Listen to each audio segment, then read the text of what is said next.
9 અને 10 તારીખ એમ 2 દિવસ સુધી રાજ્યની અંદર માવઠા રહેશે। હજુ પણ તીવ્રતા સાથે વરસાદ પડી શકે છે। તો સૌરાષ્ટ્રના ગીર સોમનાથ, જૂનાગઢ, અમરેલી, ભાવનગર, બોટાદ, રાજકોટ અને સુરેન્દ્રનગર જેવા વિસ્તારો છે એમાં તીવ્રતા સાથે વરસાદો જોવા મળી શકે। સવાર સુધી તીવ્ર માવઠું થવાની શક્યતાઓ રહેલી છે।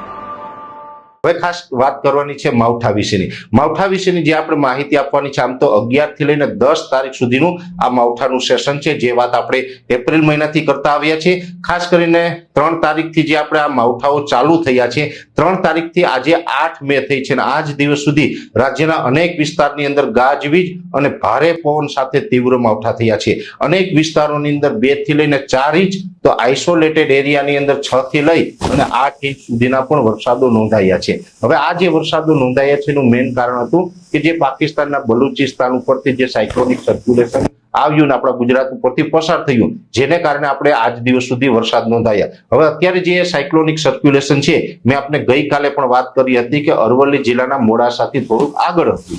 આજે એ થોડુંક એનાથી પણ આગળ વધ્યું છે, પણ એ બહુ ધીમી ગતિએ આગળ વધી રહ્યું છે। ધીમી ગતિએ આગળ વધી રહ્યું છે એનું પણ મેઇન કારણ છે કે બંગાળની ખાડીની અંદર એક એન્ટી સાયક્લોન છે, ત્યાં હાઈ પ્રેશર બનેલું છે અને એનો ટ્રફ હોય છે એ આપણા ગુજરાત સુધી લંબાયેલો છે। તેનો જે ટ્રફ છે બંગાળની ખાડીનો, એ આ સાયક્લોનિક સર્ક્યુલેશનને આગળ વધવા માટે અવરોધરૂપ બની રહ્યું છે, ખૂબ ધીમી ગતિ આગળ વધી રહ્યું છે।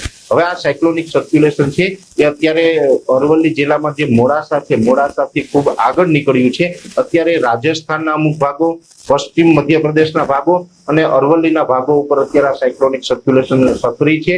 700 HPA લેવલે બહોળું સર્ક્યુલેશન બનેલું છે। જોકે આ સાયક્લોનિક સર્ક્યુલેશન છે એ ધીમે ધીમે હવે આજે મોડી રાત્રે 2 થી લઈને 3 વાગ્યા સુધીમાં આપણી ઉપરથી પસાર થઈ જશે અને ગુજરાતથી ઘણું આગળ નીકળી જશે।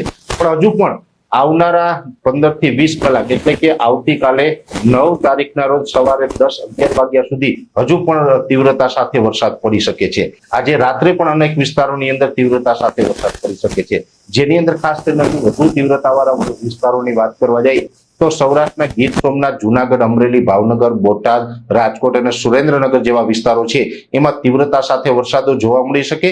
સૌરાષ્ટ્રના આને બાદ કરતા બીજા વિસ્તારો છે એની અંદર હળવા છૂટાછવાયા ઝાપટા જોવા મળશે, એટલે કે મોરબી હોય, દ્વારકા હોય, જામનગર હોય, પોરબંદર હોય, એમાં હળવા ઝાપટા જોવા મળશે। એમાં બહુ તીવ્રતા નહીં જોવા મળે, પણ આ જે પૂર્વ ભાગો અને જે દક્ષિણ ભાગો છે સૌરાષ્ટ્રના, એમાં થોડીક તીવ્રતા જોવા મળી શકે છે। કચ્છની અંદર પણ હવે મોટા વરસાદનો ખતરો ટળ્યો છે, છતાં પણ કચ્છની અંદર આવનારા 2 દિવસ સુધી, આવતીકાલે 9 અને પરમ દિવસે 10 તારીખે 2 દિવસ સુધી હળવા સામાન્યથી મધ્યમ ઝાપટાઓ નોંધાશે। એ પછી જે મધ્ય ગુજરાતનો વિસ્તાર છે, જેમાં અમદાવાદના અમુક વિસ્તારો હોય, આણંદ, નડિયાદ, ખેડા અને વડોદરા જિલ્લો, ખાસ કરીને ખંભાત લાગુ વિસ્તાર છે, ખંભાતનો અખાત છે, એનાથી 70 થી 75 કિલોમીટરના એરિયામાં જેટલા તાલુકાઓ આવે છે એ તમામ તાલુકાઓની અંદર પણ આવતીકાલે 9 તારીખે સવાર સુધી તીવ્ર માવઠું થવાની શક્યતાઓ રહેલી છે।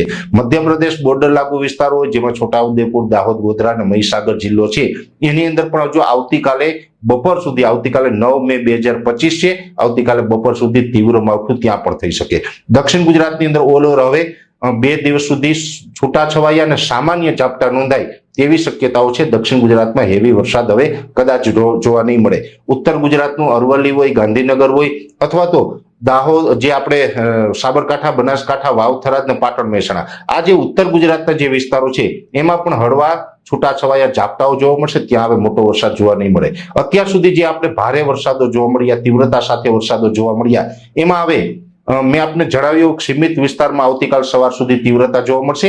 બાકી આવતીકાલે 9 તારીખથી પછી હવે આ માવઠાની તીવ્રતામાં ઘટાડો થઈ જશે। 9 અને 10 તારીખ એમ 2 દિવસ સુધી રાજ્યની અંદર માવઠા રહેશે, પણ એકદમ છૂટાછવાયા ઝાપટાઓ જોવા મળશે। કોઈ મોટો વરસાદ હવે આપણે નહીં જોવા મળે। બીજી વાત છે કે જે રીતે અત્યાર સુધી ગાજવીજનું પ્રમાણ રહ્યું હતું, એ ગાજવીજના પ્રમાણમાં પણ હવે 9 અને 10 તારીખે ઘટાડો થશે।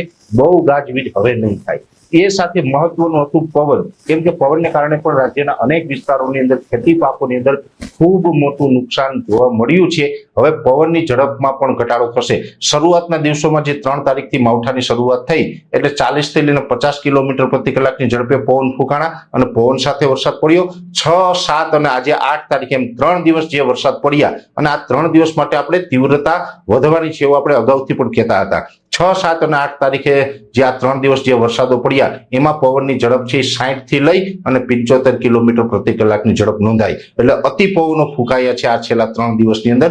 જોકે 9 તારીખથી આ પવનની ઝડપમાં પણ ઘટાડો થશે. જોકે મે મહિનાના જે પ્રથમ સેશનની અંદર પવન હોય એના કરતા તો થોડોક વધારે રહેશે, પણ હવે પવનની ઝડપ છે એ લગભગ 20 થી લઈને 30 કિલોમીટર પ્રતિ કલાકની ઝડપ રહેશે. જે 50ની ઝડપ કરતા વધારે પવન હતા, 60, 70, 75 આવી ઝડપ જે પવનની હતી એ હવે ઘટી અને 20 થી લઈને 30 કિલોમીટરની જોવા મળશે. એટલે હવે 9 અને 10 તારીખ એમ 2 દિવસ માવઠાઓ ચાલુ રહેશે, પણ એમાં છૂટા છવાયા હળવા સામાન્ય ઝાપટાઓ હશે.